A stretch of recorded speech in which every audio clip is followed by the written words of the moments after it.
Next. You know what is coming now?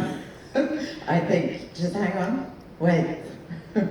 Because we have talked about these issues before, you see?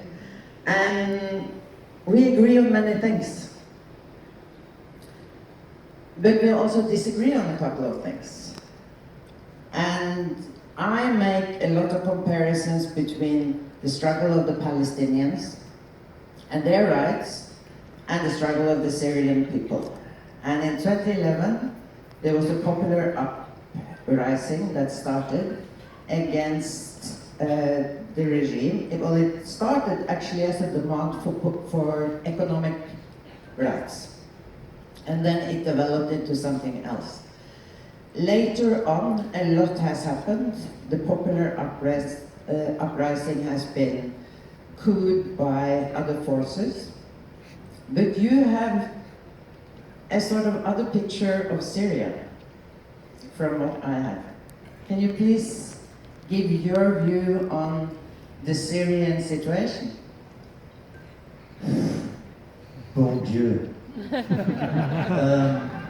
No, I don't think this is the time or place for you to get into our argument about white helmets, which is what you're talking about, or the various narratives that have surfaced about what might or might not have happened in Syria from 2009 on, and how popular any uprising was, or who's done what to.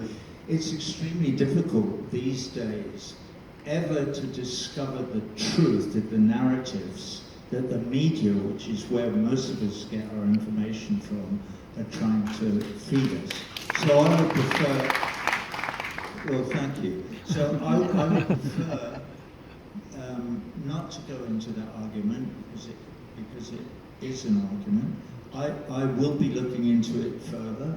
I have meetings in New York in a couple of weeks' time where I will actually be speaking to people who are intimately involved in some of the investigations into some of the stories about some of the chemical attacks that are supposed to have been perpetrated by the Assad government or the Russians or whoever it might be. Because like you, I would prefer it if I knew the truth, but the truth is a slippery customer and is very difficult to find in some of these troubled spaces. So I would rather not try and discover that truth here tonight in front of all these people who've come to watch this movie, because it's another subject.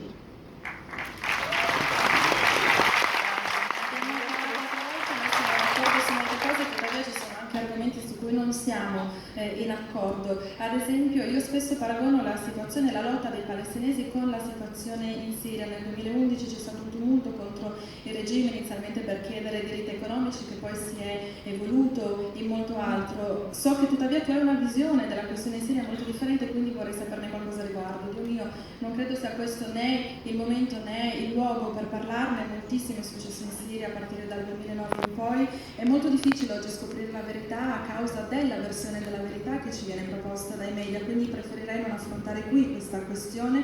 A New York incontrerò delle persone che sono coinvolte nell'investigare, nel ricercare appunto gli attacchi chimici perpetrati dal governo di Assad, e quindi sicuramente anch'io voglio saperne di più, voglio scoprire la verità.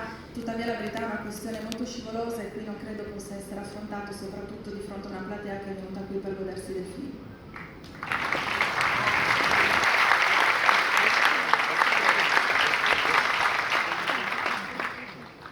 You can't believe everything you read in the papers. In fact, you can believe almost nothing that you read in most of the mainstream Western media. Yeah, but we agree on that.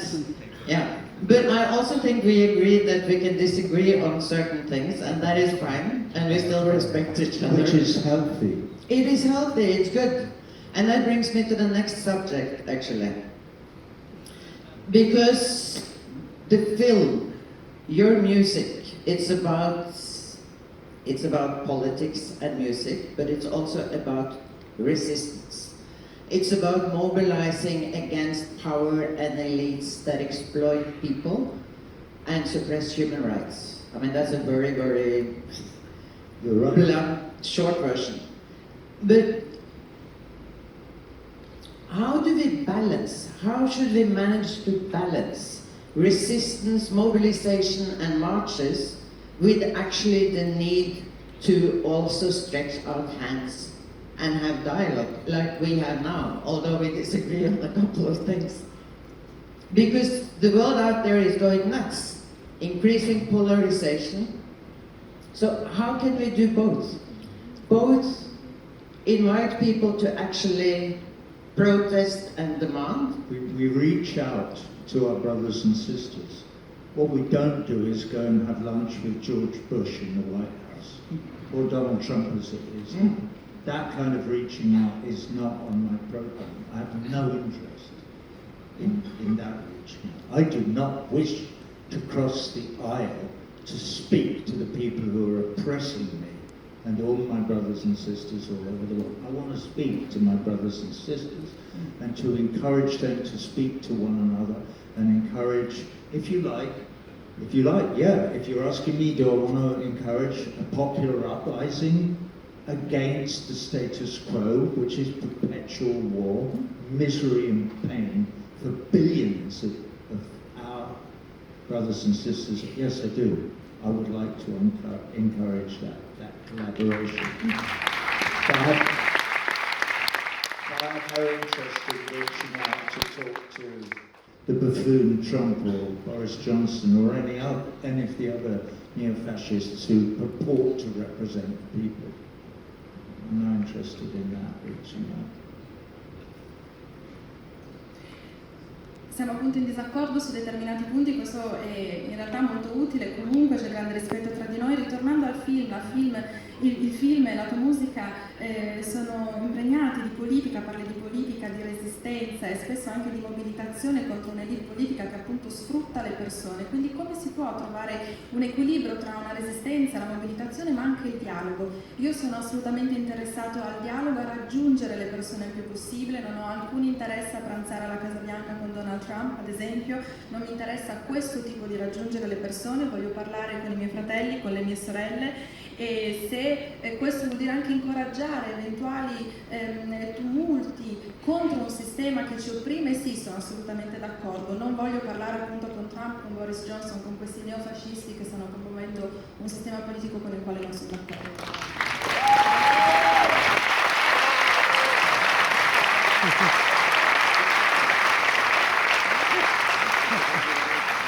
You know, going to sing songs at the White House is an act of collusion, in my view, and should not be tolerated in the industry.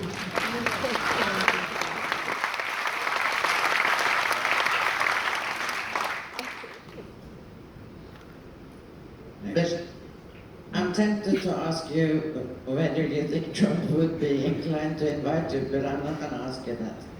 Good. Yeah. Okay, can we just, before we start wrapping up, we're in Italy, one of the countries in Europe that has taken most responsibility and practice for the refugee crisis, with the rest of Europe not raising up to the challenge and taking the responsibility and sharing the burdens of the massive migration and refugee streams that we are seeing now. At the same time, that is also a massive challenge on one country alone. What do you think about that? The challenges that are coming with increased polarization? Well, they're problematic, obviously. But, you know, we need to have a new way of thinking, and not just thinking and feeling about these problems. And unfortunately, we're being told by the ruling class that the way to think about it is as nations, and that nation states are always and always will be pitted one against the other, and it's perfectly right and proper that there should be conflicts and borders and walls and barriers and so on and so forth, and that it's okay if, you know, a few million people die in some of these conflicts, and kids fall out of rubber dinghies and drown in the sea like well, it's not all that. Okay, so, but it requires an entirely new way of thinking to persuade ourselves that we, human beings, are capable of acting collectively for the good of the whole. This is an idea that's been tried out since the Dark Ages and attached to by many people, but it's always been beaten back by the ruling class, and they continue to beat it back. But they're wrong. They are wrong to beat it back. And we are many and they are few, and we need to explain to them that that is not the life that we really want. We want to live in a world where not just that we look after one another, but that we also protect the other species of the planet and the planet itself, because they are destroying it hand over fist. And within a very few years, it will be gone, dead. It will be a desert. A dead desert. There will be nothing left but plastic bags and iPhones. And that is not a future I want to see. I want to see my kids fishing in crystal clear brooks. Hopefully before I die, but even if it's a couple of 100 years after I die, that is the vision of the future that I subscribe to and I would like to see. So we're going to have to get rid of the idea that in some way Jeff Bezos is heroic. He's not. He's killing us all. That we are being killed by the oligarchs fast. And we have to put our feet down, link arms and say, no, we are not going to let you destroy the planet for short-term profit. It's wrong. It's inhumane. And human beings have developed enough now to take the other road, the road less traveled, to make the choice for light and love of their fellow human beings and to reject neoliberal economics and war, which is what is being sold to us by the Washington Post and the New York Times and the Manchester Guardian and all the rest of the media. They're selling that to us.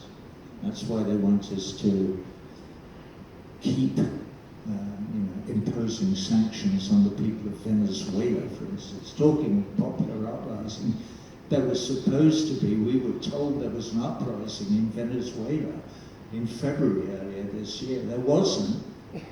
Foreign countries tried to impose a new government on the people of Venezuela so they could steal the oil. But there was no popular uprising. There were a few collaborators. Guido, I'm very glad to see that Guido is now in trouble in Venezuela, because he should be. I didn't actually. Okay, I changed the subject. I apologize. L'Italia è uno dei paesi europei che più di ogni altro forse si fa carico della questione dei rifugiati. Altri paesi non condividono allo stesso modo questo fardello. Che cosa può dirci a riguardo? Perché si tratta sicuramente di una sfida molto importante per un unico paese. È sicuramente un problema, tuttavia abbiamo bisogno di un nuovo modo di pensare e di sentire questi problemi. Molto spesso ci viene detto che le persone vivono in nazioni che vengono poste l'una contro l'altra e quindi va bene se le persone muoiono in conflitto oppure semplicemente annegate in mare. In realtà no, non è affatto giusto, abbiamo bisogno di una nuova mentalità, abbiamo bisogno di agire insieme ed è questo il pensiero che le classi che ci governano cercano di respingere, tuttavia è un pensiero che ritorna e dobbiamo spiegar loro che non è questa la vita che vogliamo, noi vogliamo proteggere, vogliamo vivere insieme, vogliamo proteggere anche il nostro pianeta, il nostro pianeta che stanno distruggendo e che a breve sarà nient'altro che un deserto morto riempito semplicemente di plastica e di iPhone. E non è questo il futuro che io immagino per i miei figli. Io voglio che possano pescare in acque cristalline, questa è la visione del futuro e quindi dobbiamo rifiutare questa oligarchia che ci sta uccidendo, dobbiamo imporci, dobbiamo dire di no, abbiamo i mezzi ormai per farlo, per rifiutare questa guerra che ci impongono, perché i media